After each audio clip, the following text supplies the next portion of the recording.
सनातन धर्म का अपमान नहीं सहेगा हिंदुस्तान। ये इंडी गठबंधन गड्ढे में चले जाएंगे। पूर्व के रेल मंत्री का इतना छोटा मन, इतना छोटा विचार कि वो आमंत्रण के, रेल के आमंत्रण के बावजूद भी इस मंच पर नहीं आए। चिंता मत करिए, ये फूफा जी अब धीरे धीरे संन्यास लेने जा रहे हैं। यार बिहार से ये यात्रा, यहाँ से भी वंदे भारत एक्सप्रेस आधुनिक भारत का एक जीता जागता उदाहरण है। पीएम उम्मीदवार तो छोड़ दीजिए, अब सीएम का भी उम्मीदवार भविष्य में वो नहीं होंगे। उनको बिहार के विकास से चिढ़ है, उनको देश के विकास से चिढ़ है, उनको प्रधानमंत्री का कुर्सी प्यारा है।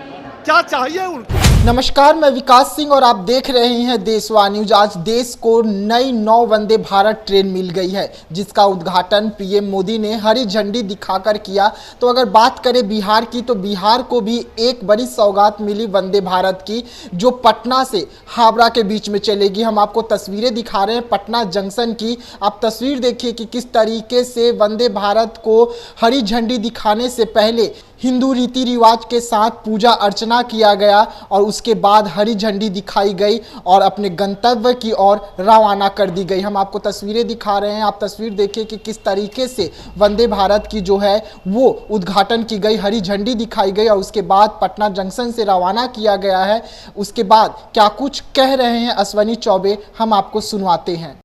भाई ये ऐतिहासिक यात्रा प्रधानमंत्री नरेंद्र भाई मोदी जी ने शुरुआत किया है, हम सभी गौरवान्वित हैं। यार बिहार से ये यात्रा, यहाँ से भी वंदे भारत एक्सप्रेस आधुनिक भारत का एक जीता जागता उदाहरण है। मुख्यमंत्री को आमंत्रण भी किया गया, लेकिन उनका छोटा मन कि वो नहीं आए, ये दुर्भाग्यपूर्ण है। नीतीश कुमार को विकास से कोई मतलब नहीं है। अब वो विनाशकारी तत्वों के गोद में बैठे हुए हैं, उनको विकास से कोई मतलब नहीं है।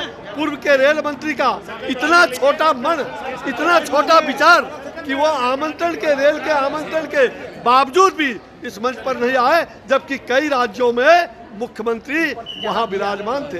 ये कैसा विकास? उनको बिहार के विकास से चिढ़ है, उनको देश के विकास से चिढ़ है, उनको प्रधानमंत्री का कुर्सी प्यारा है। क्या चाहिए उनको? ये अपमान करा रहे हैं। एक तरफ विकास नहीं, एक तरफ हिंदुत्व को और सनातन धर्मावलंबियों को गाली दिलवा रहे हैं, गाली दे रहे हैं। भारत का अपमान हो रहा है, सनातन धर्म का अपमान नहीं सहेगा हिंदुस्तान। ये सब के सब इंडी गठबंधन गड्ढे में चले जाएंगे, गड्ढे में चले जाएंगे, पाताल में चले जाएंगे, जहां उनको पता भी नहीं चलेगा। और 2024 में फिर से जनता के आशीर्वाद से, जनता के विकास के लिए, जनता के रक्षक, इस देश के रक्षक नरेंद्र भाई मोदी फिर से भारत के प्रधानमंत्री बनेंगे। पूरी तरह से भारत की जनता उनके साथ है। भाई मैंने कहा ना, फूफा जी गाल फुला के आ गए थे बेंगलोर से, फूफा जी बंबई से गाल फुला के आ गए। अब फूफा जी का कोई स्थान नहीं है। चिंता मत करिए, ये फूफा जी अब धीरे धीरे संन्यास लेने जा रहे हैं। फूफा जी को संन्यास लेना ही होगा। पीएम उम्मीदवार तो छोड़ दीजिए, अब सीएम का भी उम्मीदवार भविष्य में वो नहीं होंगे। ये आपको मैं बता, ये दुर्भाग्यपूर्ण है।